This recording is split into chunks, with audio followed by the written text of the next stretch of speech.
Katie Gaus, and welcome to episode 1 of the all-new U Show, bringing you the latest stats, stories, and highlights from across the United States Hockey League. Let's get right into it as we head inside the Game Center for a look at the top matchups coming up this weekend. First up, our Game of the Week, featuring a heavyweight battle between the league's top 2 teams, Muskegon and Tri-City. The Lumberjacks will head out on the road to face the Storm in a 2-game series.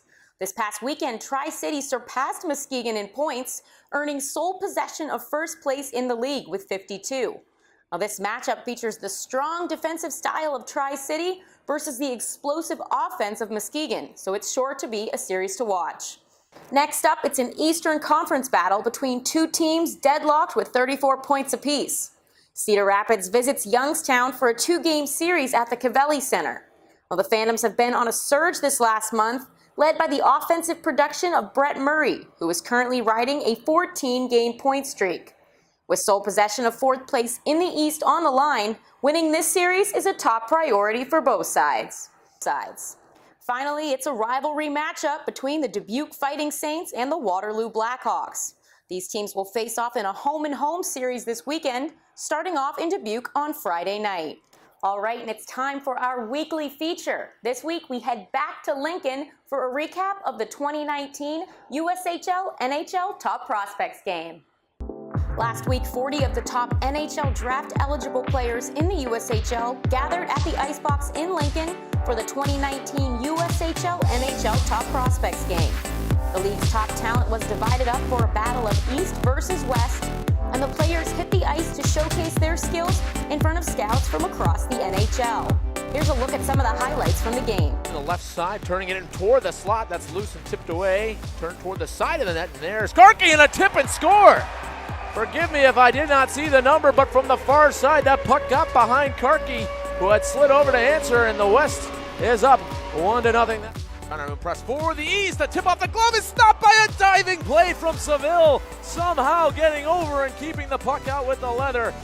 There's the game's first goal in Phillips. Meyer's in front, he scores. It's Brady Meyer on a great feed from Phillips, so the tandem connects again, and West has a 3-0 lead. Now here's Brown again, backside, Pinto, and what a stop from Stein.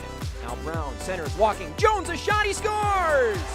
Zach Jones slips it through the wickets of Stein. Really enjoyed his game. Here's Robert Mastrosimone burying a snipe for his second of the night. Now, Team West would ultimately earn the 5-3 victory, but the bigger story, the MVPs. For Team West, it was Sioux Falls forward Ethan Phillips, who earned the honors after scoring 1 goal and dishing out an assist. While for Team East, it was Chicago forward Robert Mastrosimone, who scored 2 goals to earn the title of MVP. Let's hear what the MVPs had to say after the game. It was a good game. Definitely hard to play with some new guys at times, but I think we clicked really well. We showed well. We had a good game. We pinned them in the zone a lot. I think we just played well together. I think it was good that I was able to perform this way in front of some like scouts. I mean, it's always good when you have good showing in games like this, so I think that really helps. I mean, it's a short few days, but these bonds will never break. You make in quick 3 days. You got guys on your team you know, guys you don't know, and just the practice, spending all the time in the hotel, you just get really close with everyone. It's just awesome. You know, I wanted to come here and have a good showing, and thankfully had some good line mates and a good win for the team. So. You have any idea where you're going to put that trophy? I'll throw it in my room at my billet house for now. Yeah. All right, well, we're wrapping things up, but as we prepare for this weekend's games, let's take a look at the standings. Tri-City claims the top of our leaderboard with 52 points. However, in the Western Conference, the race for first remains tight, as Des Moines continues to close the gap in points. The middle ground of the West remains up for grabs, with multiple teams within striking distance of each other. While in the East, 12 points separate first and second place. As for now, Muskegon sits comfortably at the top. Another tight conference board as a battle for second place ensues between Chicago and Dubuque, while Youngstown and Cedar Rapids find themselves in a deadlock at 34. All right, well, that does it for us here in Chicago. I'm Katie Gaus. Make sure to tune in again next week for another episode of the U Show, bringing you the latest news from across the USHL.